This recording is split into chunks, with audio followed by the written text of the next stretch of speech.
The first time it happened, it was almost unnoticeable.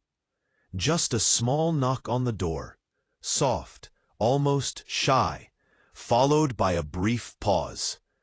When I opened the door, there was nothing but an odd, neatly packaged meal placed on the doorstep. No note, no explanation. It was almost like the person who had left it didn't want to be seen. It was strange, but I shrugged it off, assuming it was some sort of mistake. A neighbor, maybe, trying to be kind. But then it happened again the next day. And the day after that. A package of food, fresh and steaming, appeared exactly when I needed it.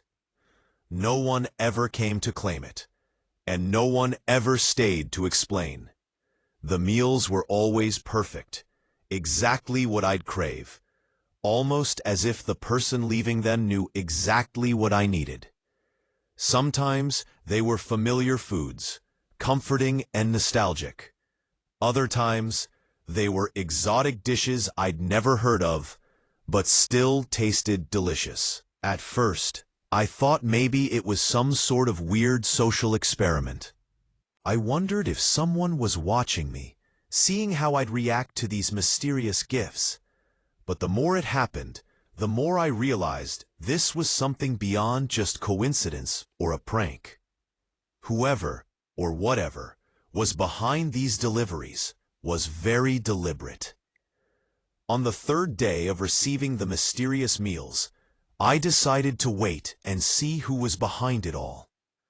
I stayed hidden behind the curtains, hoping for a glimpse of the person responsible. It wasn't long before I saw her. She didn't look like anyone I'd ever seen before. She had the form of a young woman, but there was something undeniably different about her. She had soft, feline features. Ears were pointed, the same shade as her long, flowing hair. Her eyes, a deep and glowing yellow, looked almost too intense to be human. She moved with the grace of a cat, silent, fluid, and delicate. And she was holding yet another meal, carefully placing it on my doorstep, just as she had every other day. I couldn't believe it. I was staring at an alien. She wasn't human, not even close, but there was something about her, something that made my heart race. Despite my fear and confusion, I felt drawn to her. For days after that, I watched her from the shadows. Every time she came to leave food, she never spoke, never made a sound. She'd just place the meal, glance at the door with those glowing eyes, and leave. It became a strange routine.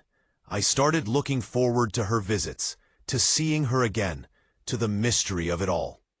One evening, I decided to take a leap.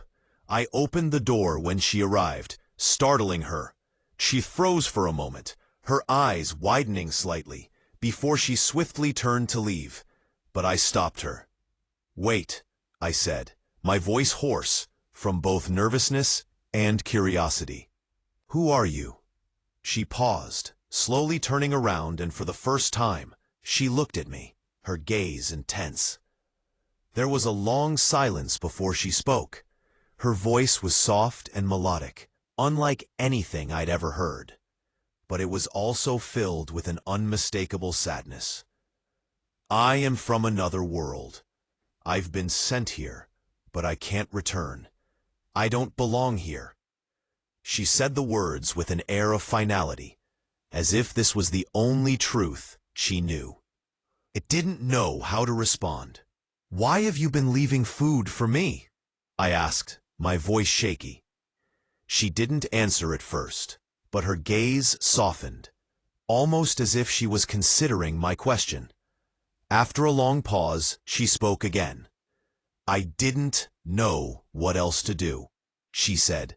"I've watched you. I've watched your loneliness. I wanted to help." There was a weight in her words, a depth that sent chills down my spine. She had been watching me, had been aware of my isolation for much longer than I realized.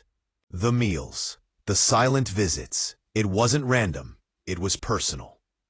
I invited her inside, not knowing why, not understanding what was happening, but I couldn't turn her away.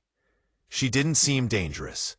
In fact, there was something so incredibly vulnerable about her, despite the otherworldly aura she carried.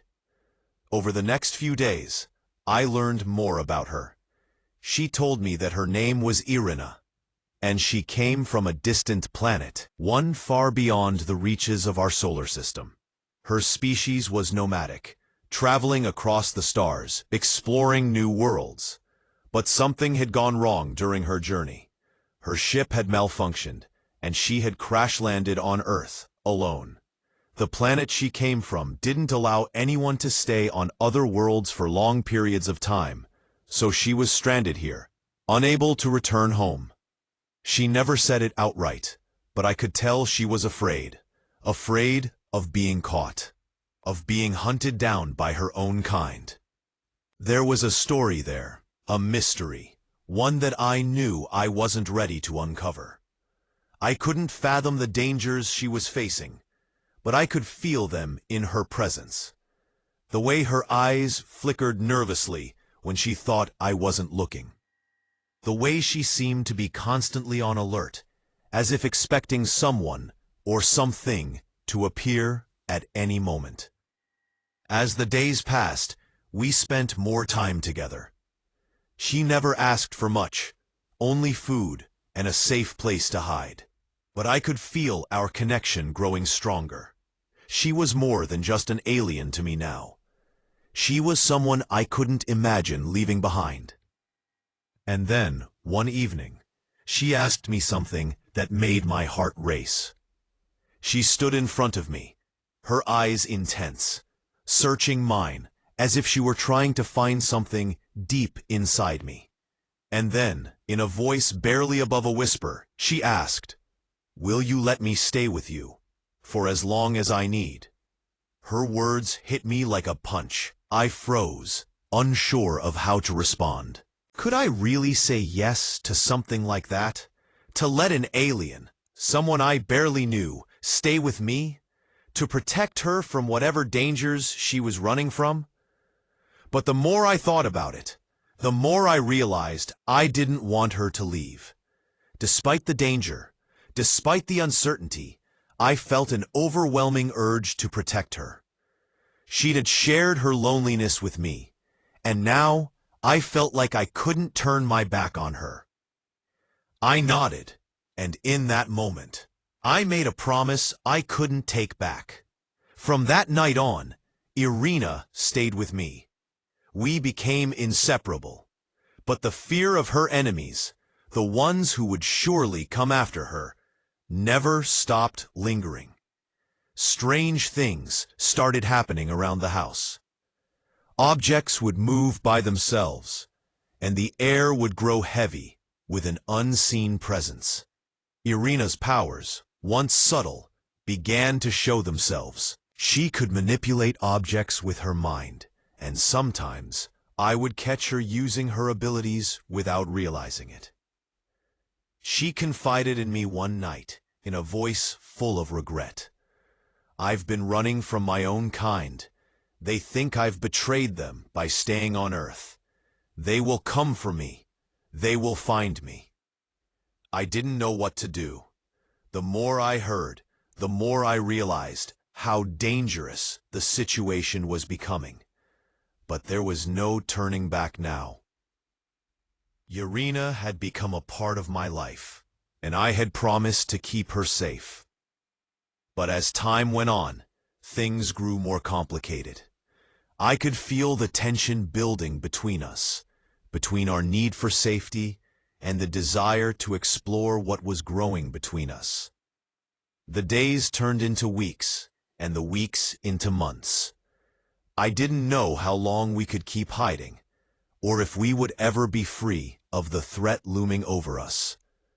And then, one fateful night, it happened. A shadow appeared on the horizon, an unmistakable sign that Irina's enemies had found us. We were no longer safe. The time had come for us to face whatever was waiting for us together.